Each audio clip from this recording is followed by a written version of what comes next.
बेचारी बहू। सरिता की शादी एक अच्छे परिवार में हुई है। उसका पति रोहन उसे बहुत प्यार करता है।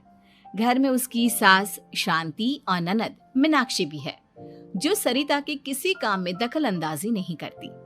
लेकिन फिर भी सरिता को ऐसा लगता है कि दुनिया की सबसे ज्यादा बेचारी बहू वही है और सबसे ज्यादा अत्याचार उसी पर हो रहा है।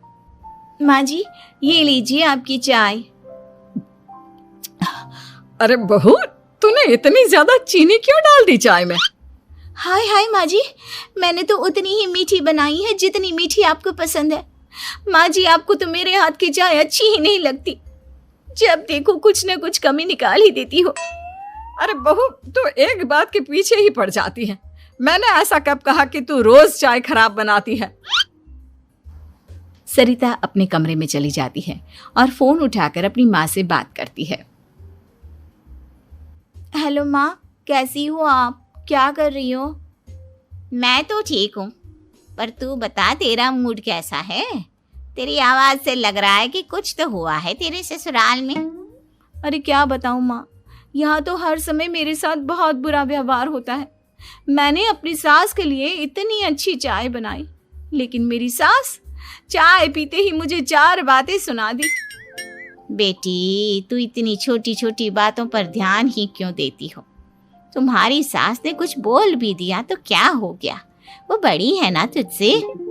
माँ ने इतना समझाया, लेकिन इस बात का सरिता पर कोई असर नहीं हुआ। अपनी बेचारी बहू की छवि वो बदलना ही नहीं चाहती। अगली सुबह सब नाश्ते की टेबल पर बैठकर नाश्ता कर रहे थे, तभी सरिता ने अपने पति से कहा, सुनिए जी, मुझे ना आज बाजार से कुछ सामान लेकर आना है। आज आप ऑफिस से आने के बाद मुझे लेकर चलना ना। भाभी, मुझे भी कुछ किताबें खरीदनी है। आप दोनों जा ही रहे हो तो मेरी किताबें भी ले आना। लो, अभी तो बात ही की है बाजार जाने की, तो एक फरमाइश आ गई।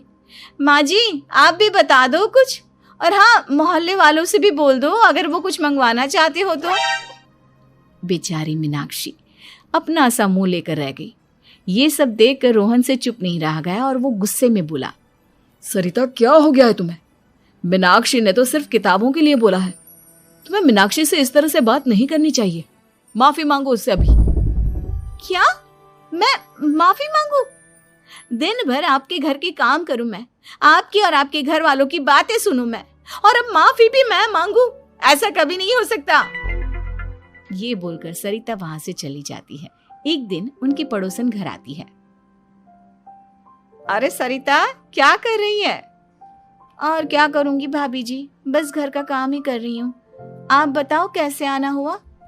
अरे मैं तो तुम्हारा हालचाल पूछने आई थी, लेकिन तुम तो बिजी लग रही हो। कोई बात नहीं, मैं बाद में आ जाऊंगी।